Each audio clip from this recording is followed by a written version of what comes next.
ED CBI को आपने अपना तोता मैना बना लिया है और बीजेपी के लिए एक सिद्धांत बना दिया मोदी जी ने, जो जितना बड़ा भ्रष्टाचारी वो उतना बड़ा पदाधिकारी। उनका एक एमएलए उनके घर पे, उनके बेटे के घर पे 8 करोड़ पाई जाती, उस पर कोई कार्रवाई नहीं होती। और सारी पॉलिटिकल पार्टीज को सिर्फ सीबीआई से, ईडी से डराने का काम करते हैं कि मोदी जी हम अडानी के नौकरों से नहीं डरते, आपकी सरकार उनकी नौकरी कर रही है, आप लोग उनकी नौकरी कीजिए। कि इस सरकार को एक कानून लाना चाहिए, मुर्दों से पूछताछ का कानून। हड्डियों से पूछताछ, मुर्दों से पूछताछ, यमराज से पूछताछ। सारे विपक्ष के लोगों को एक साथ पकड़ के जेल में डाल दो। लेकिन तुम्हारी तानाशाही को जब संतुष्टि मिल जाए मोदी जी, तो देश के लिए काम कीजिए। तेजस्वी यादव पर 1996 से 1996 से विमेन रिजर्वेशंस बिल, महिला आरक्षण का बिल फुटबॉल की तरह संसद में एक तरफ से एक लात, दूसरी तरफ से दूसरी लात पड़ रही है।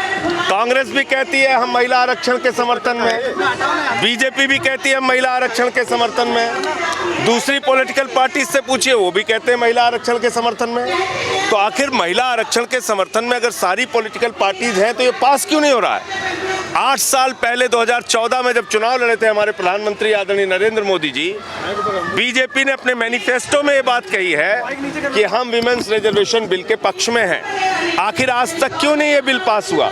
ये सबसे बड़ा सवाल है। आपके पास न स्वास्थ्य के लिए काम करने का समय है, 2% बजट रखते हैं देश का, एजुकेशन का बजट 2% रखते हैं, डीजल पेट्रोल का दाम बढ़ाते हैं, गैस के सिलेंडर का दाम बढ़ाते हैं, महंगाई बढ़ाते हैं, रोजगार देने का समय नहीं आया, नौजवानों को बेरोजगार करते हैं, महंगाई आसमान पे पहुंचाते हैं, आटा, दाल, चावल सब पे आपने टैक्स बढ़ाने का काम किया।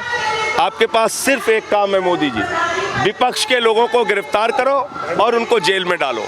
ईडी सीबीआई को आपने अपना तोता मैना बना लिया है और बीजेपी के लिए एक सिद्धांत बना दिया मोदी जी ने, जो जितना बड़ा भ्रष्टाचारी वो उतना बड़ा पदाधिकारी। हेमंत विश्व शर्मा पे वाटर घोटाले का आरोप लगाते हैं, उनको सीएम बनाते हैं। व्यापम घोटाले का शिवराज सिंह पे आरोप लगता है, उनको सीएम बनाते हैं। येदियुरप्पा पे माइनिंग घोटाले का आरोप लगता है, उनको सीएम बनाते हैं। नारायण राणे पे लैंड स्कैम का आरोप लगता है, उनको केंद्र में मंत्री बनाते हैं। रेड्डी ब्रदर्स माइनिंग घोटाले में फंसते हैं, उनको बचाते हैं। उनका एक एमएलए उनके घर पे, उनके बेटे के घर पे 8 करोड़ पाई जाती, उस पर कोई कार्रवाई नहीं होती। और सारी पॉलिटिकल पार्टीज को सिर्फ सीबीआई से, ईडी से डराने का काम करते हैं।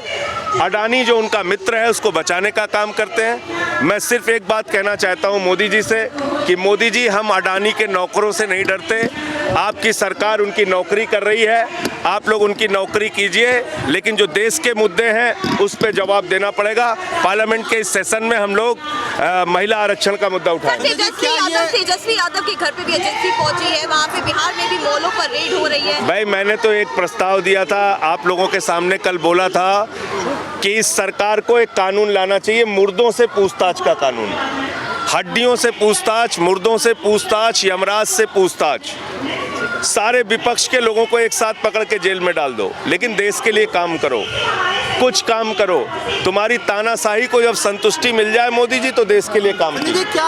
तेजस्वी यादव पर कार्रवाई, विपक्ष के सारे लोगों पर कार्रवाई निंदनीय है, लेकिन मोदी जी को सुनना नहीं, उनको जो मन में आता वही करना। संजय जी, क्या ये विपक्ष की एकजुटता का प्रमाण है कि जो सारी पार्टियां जुटी हैं वो बिल को लेकर, या फिर जिस तरीके से लगातार ईडी सीबीआई के छापे? अच्छा, आप कांग्रेस वालों से पूछिए, वो भी कहते हैं हम, कांग्रेस वाले भी कहते हैं महिला आरक्षण बिल के समर्थन में है, बीजेपी वाले कहते हैं महिला आरक्षण बिल के समर्थन में है।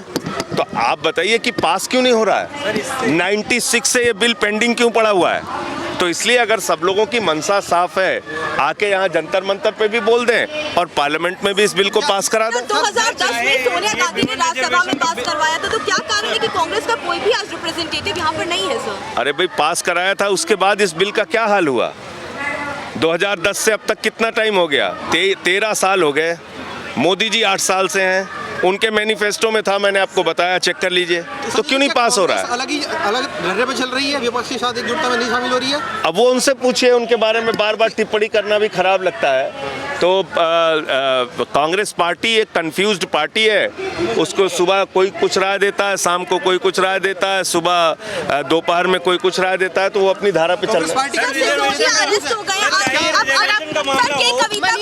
देखिए मैं ये कह रहा हूँ, देखिए मैं मैडम ये कह रहा हूँ कि विपक्ष का कोई नेता बाहर नहीं रहना चाहिए, सबको जेल में रहना चाहिए और मुर्दों से पूछताछ का कानून मोदी जी को लाना चाहिए।